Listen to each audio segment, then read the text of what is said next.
the mechanics of coaching can be automated. I'm trying to stay curious a little bit longer and rush to action and advice giving a little bit more slowly. Coaching is simple but difficult. Add some value to this conversation. Here we go.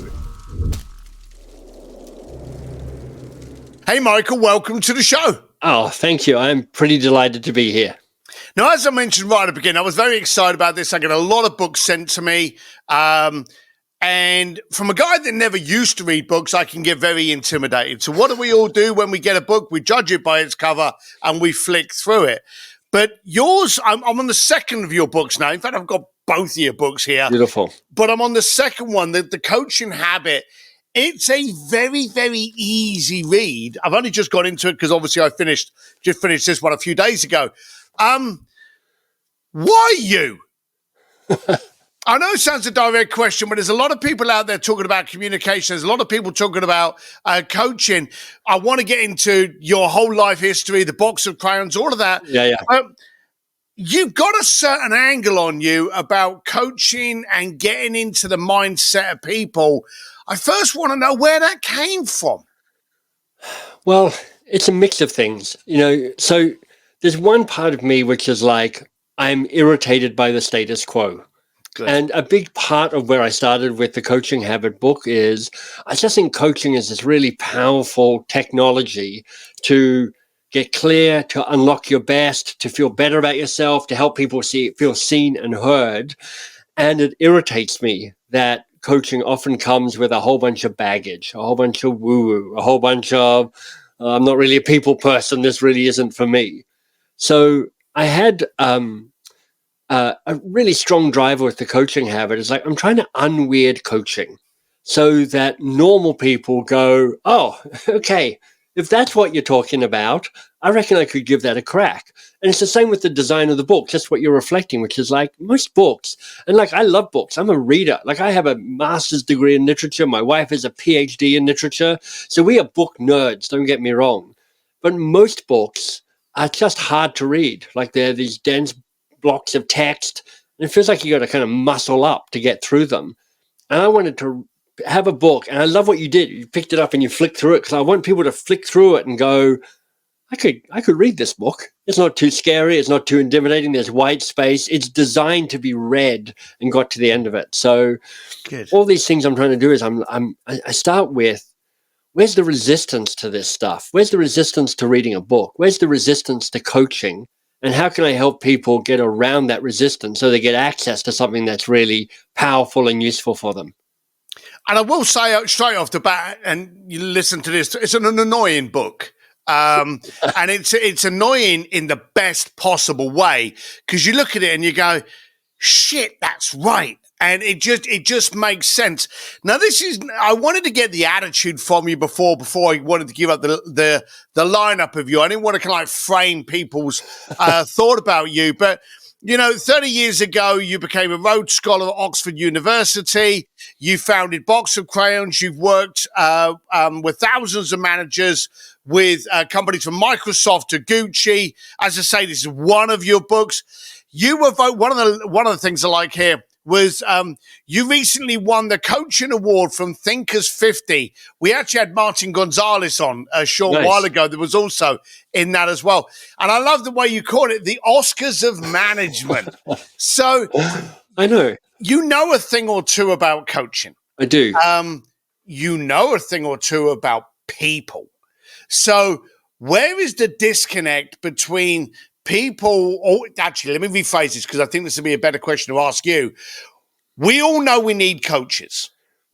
I have two. I had three, just let one go on. I'll probably get another third one back in a different arena of my need. We all know we need coaches. There's not an athlete, a singer, a politician, a president, whatever, that hasn't had coaching. What do we need to do to identify that we're getting the right coach in a world full of scammy ones? Oh, that is an excellent question, because there's a lot of mediocre coaching around. I don't even know if I don't know if I call them scammy. I just think there's a lot of ho-hum meh coaching. I know, because I've hired a bunch of these coaches to coach me. So, I know that when I've looked for coaches for a good fit for me, I'm often hiring somebody, then kind of going, yeah, made a mistake here. I need to go find another coach. So the starting point is actually, I think, having a sense of who you are and who you respond best to. Now, I don't know about you, but here's my guess. Because in this experience I've had with you, you're confident, you're brash, you're loud, you've got an opinion, you come with a certain energy. And if I'm a quiet, timid coach, even if I'm brilliant, I'm a little overwhelmed perhaps by who you are. What you need is somebody who can meet you and match what you're bringing. So for me, when I'm looking to hire a coach, here's what I know to be true about me. I think quickly. I'm charmingly self-deprecating. I have a complicated array of defenses that make me sound like I'm getting vulnerable, but in fact, I'm kind of just blowing smoke a little bit. So I need coaches who can think as fast as me, who don't fall for my BS, and who kind of hold my feet to the fire and do it in a way that's not kind of patronizing, but just like, you're like, yeah, no, Michael, you're not going to get away with that. So there's until you understand what your levers are and what will bring out the best in you, it's very hard to find the coach that you're looking for. Once you get a sense of that, you can be much more specific about what you're looking for. And then, of course, it's like depends on the content area as well. Maybe you want to coach with some specific specific topic expertise that could be useful for you.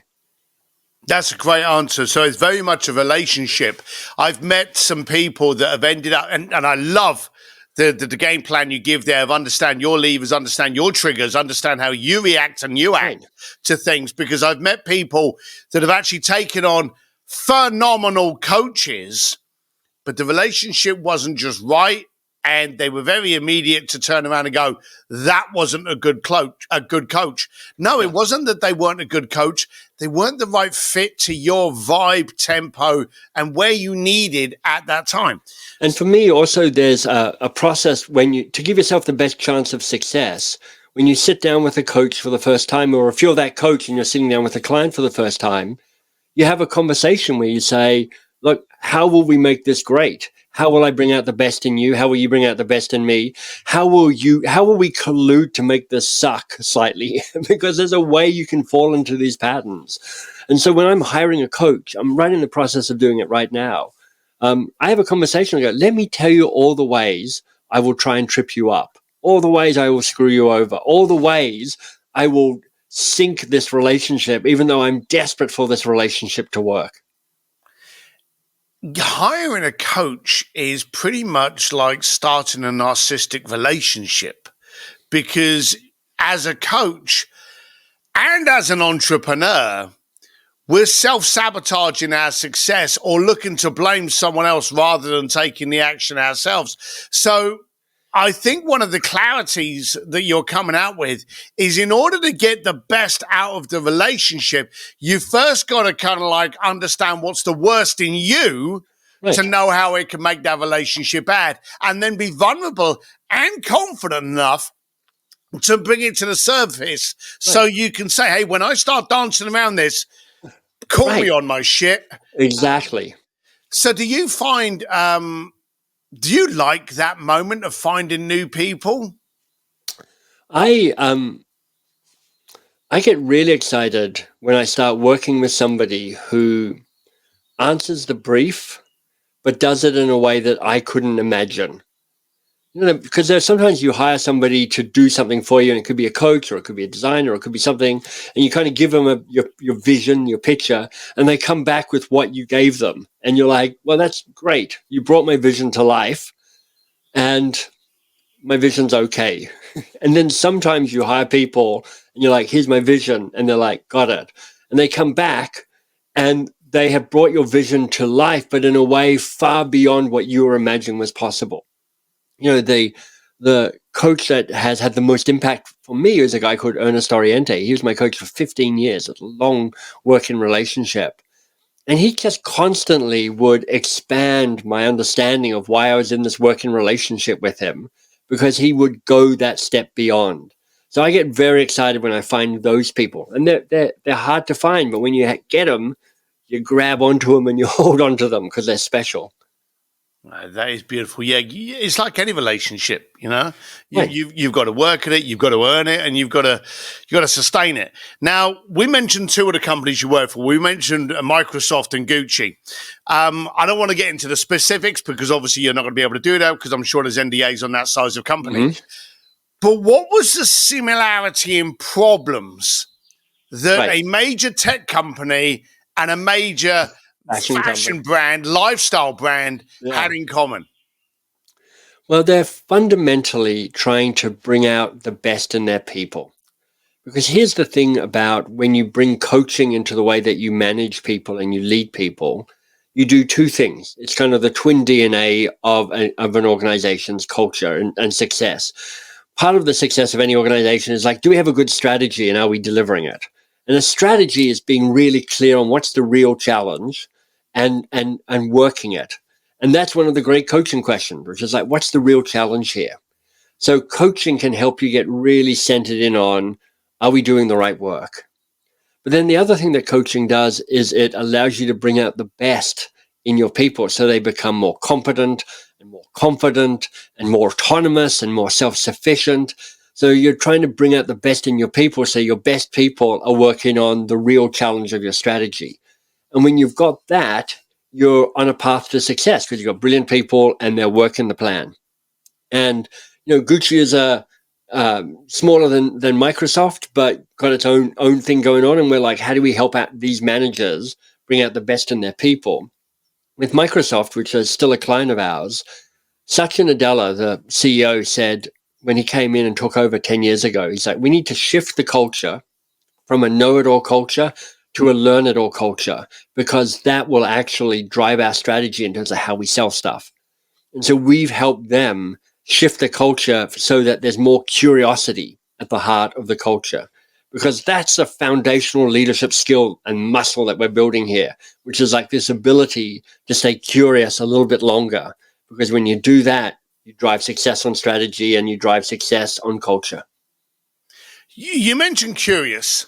I've always told people that I'm an aggravated, curious child. And I've always, in my experience dealing with the entrepreneurs and my clients in the past life, I found that the more powerful they are within their businesses and the more successful they are, the common thread that's run through it has been that curiosity to be at a learner mentality rather than a to know it mentality. How can you shift your mindset, or how can you recognize you're actually in the wrong sandpit of learn it to know it? Yeah. I mean, the first thing to say is I'm not saying that you should never give advice or never have an opinion or never know something, because that would be ridiculous. That's kind of part of what makes the world go round, is people trading information. And one of the things that I've learned is that if I can, I mean, the language I use precisely is I'm trying to stay curious a little bit longer and rush to action and advice giving a little bit more slowly. So the question to be asking yourself is, have I defaulted to giving the answer, or am I actively choosing to give the answer? And what's happened is most people have just built up a habit over the years of just, as soon as somebody starts talking, they start going, what's the idea or opinion or suggestion or solution I want to give them? So I'm adding value to this conversation. I have a TED talk on this called How to Tame Your Advice Monster. And your advice monster is that thing that comes up, and as soon as I start talking and they're like, okay, you're going to add some value to this conversation, here we go. And you stop listening and you stop being curious. And you kind of also say, look, I'm the smart one here. I'm just waiting to tell you what to do. And if you can just notice your advice monster, stay curious a little bit longer, you actually shift the way the working relationship plays out. I did a lot of my people know that I grew up in Asia a lot. So I'm used to a lot of the Southeast Asian mentality and a little bit of the Northern Asian. But I find that that's a culture that listens more than it talks. And now, and I'm just about to be hated in my homeland, living here in Los Angeles is completely the opposite. I would imagine. They are just gagging to say their opinion, put their foot forward, to get their voice out there. So my question is, am I wrong? Right, whatever. But do you think it's also cultural as well as self-imposed? Is there a cultural thing that goes, well, this kind of we are slower. This kind of no. Is there culture involved in that? I think there is. So, Box of Crayons, a training company I started, works globally in terms of bringing practical coaching skills to managers and leaders. And there's no doubt that the work lands in a certain way in, I'm not even sure if this is the right language anymore, but let's call them Western countries. So, Australia, Europe, England, Canada, America, where you've got that kind of even more kind of individualistic status around that, where your status is driven by your authority and your knowledge and the like. You're looking to try and shift a culture, which is like, okay, you can actually lead in a new and different way by leading with curiosity. Nothing wrong with your advice. You're just trying to slow down the rush to advice.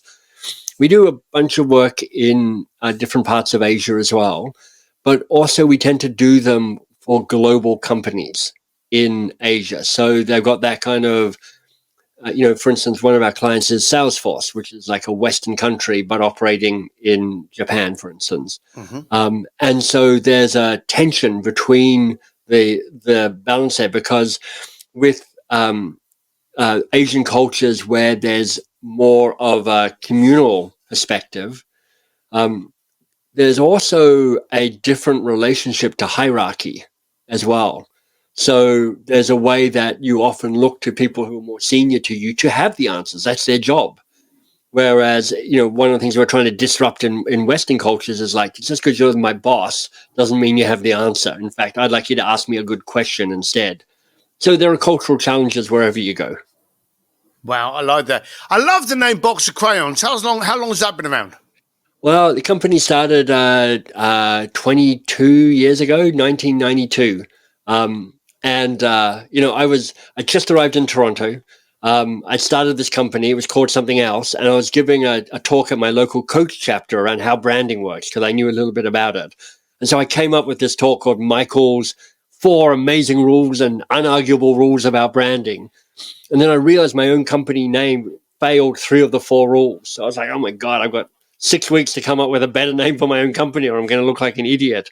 And so I sweated it out. And then when Box of Crayons came into my head, I was like, actually, that's a pretty good name. So thank you. Yeah, I did like it. It caught me. So it's a catchy name. And let's be serious. We all want our name to be catchy. So I really enjoyed that. I'm interrupting this podcast for 35 seconds to give you more value. If you are an ambitious entrepreneur looking for the opportunity in everything you come across, don't just listen to this podcast. Imagine taking part in these conversations every week. Imagine having a new network of creative and disruptive entrepreneurs to support and push you into becoming the person you can be. With this high level and exclusive community, it exists. Head to simsdistillery.com to learn more.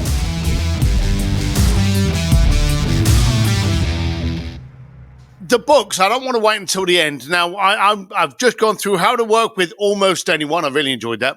Lovely. And I'm just starting off on The Coaching Habit. Again, got it on here. Beautiful. Where can they get these books? I reckon if you go anywhere where they sell books, you're in with a good chance of stumbling across them. So definitely online, obviously.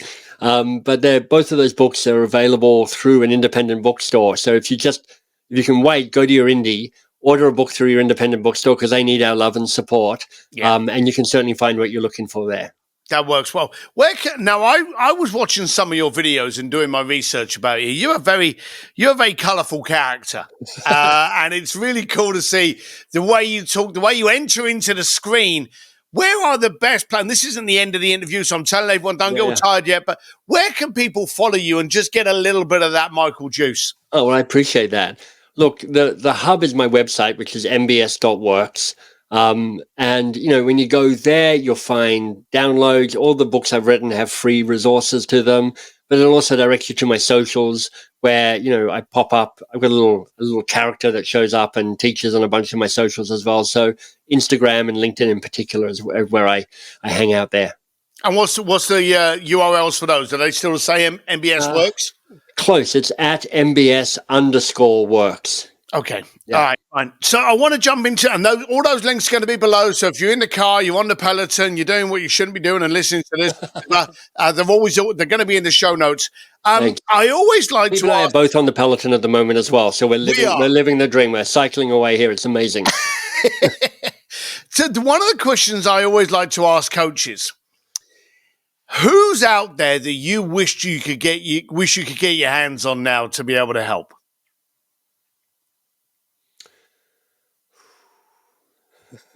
Or is there an industry that you would like to get into to disrupt, maybe bring into a newer stage?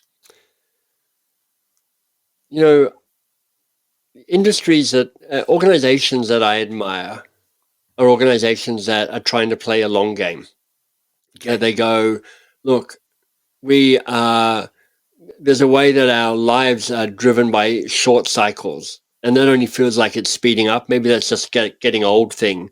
But, I do think with the fact that, it's like, well, Twitter, 140 characters, who has time to read a tweet these days? I just will go into TikTok or whatever.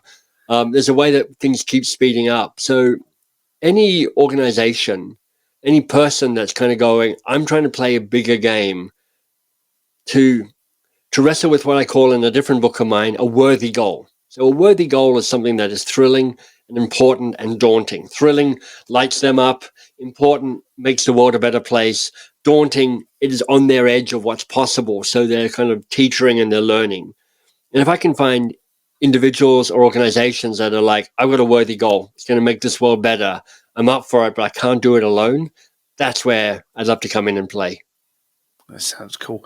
What's your opinion on AI? How do you think that's going to affect the world of coaching? In 2008, I wrote a book called Get Unstuck and Get Going on the Stuff That Matters.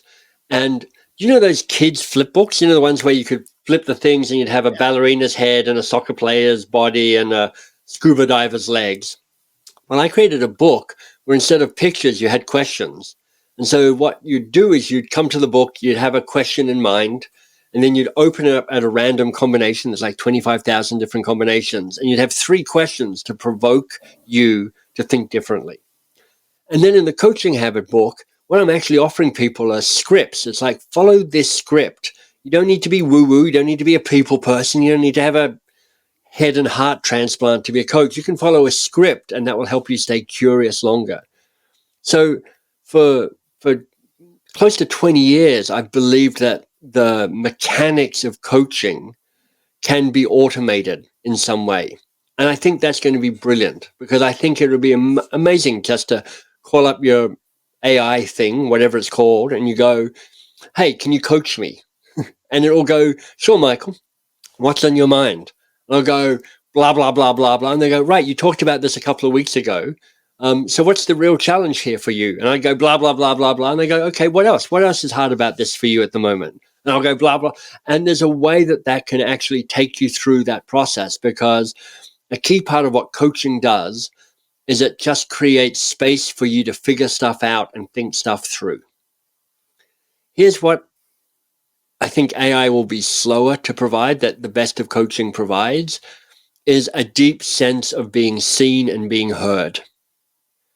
There's something very powerful about coaching, which is like you're being witnessed by somebody. Now, there's plenty of robots and AI things out there that are providing companionship and support to people who kind of get some of that emotional need from that as well. So maybe that's not as far away as I think.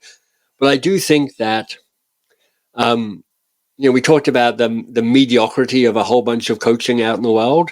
I think those people will go away eventually, because there'll just be a way that AI and that kind of world provides the sort of support that an average coach can provide. So it really comes down to not the information, but the connection, because we can all watch a Tony Robbins video, we can all watch that kind of thing to get the message. Right. But it's very different to when you're actually in the audience and sat next to other people that are receiving it at the same time as you. So I can see how that's going to be versus the information versus the connection. I think that's true. there's just no doubt that we are social beings. Our sense of self is given to us by the people with whom we're in relationship with. And so I think one of the super skills always, but going forward in particular, is how good are you at hosting and being curious and making connections and inviting people in and helping people be seen. And, that's part of this deeper agenda around trying to help people stay curious longer. It's about helping people connect more deeply. Oh, I like that. I'm going to jump back into the Coaching Habit book, and I know for a fact you've sold over 1 million copies of this book. I know because it says it on the front.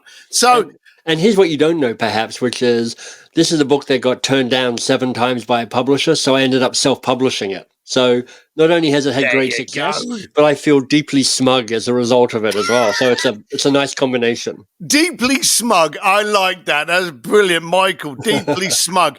What is anyone going to receive if they grab the book? And as I say, I'm reading it, and so they should. Yeah.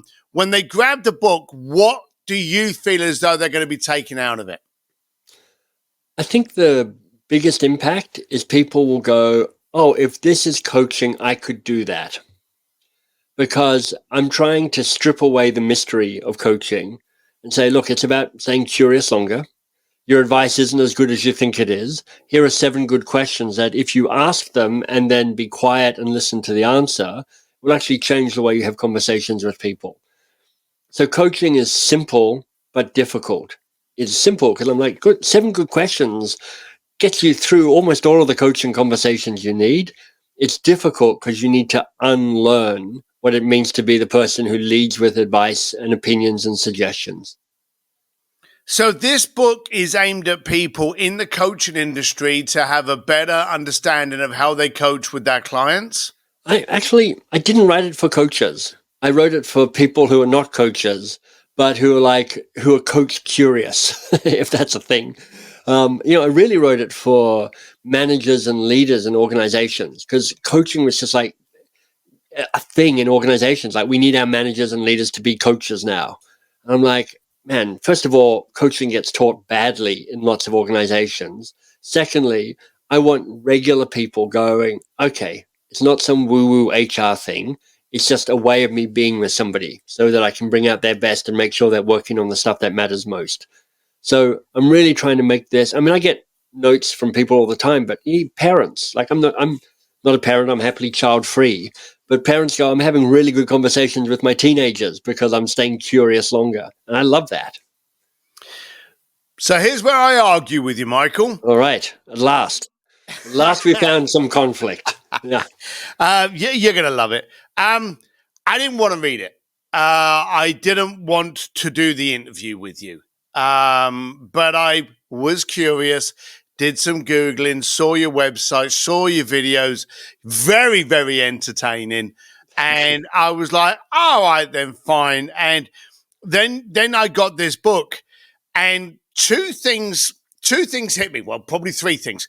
The first thing I thought is this is a book to teach people how to become a coach. Right. And as we've already said in the planet, there's a lot of people that really should never be allowed to talk to someone, let alone coach them. Right. So my first concern was this was going to be a shortcut for a bunch of, arse hats that were now going to add coaching to their new resume to make money. That was my first thought on there.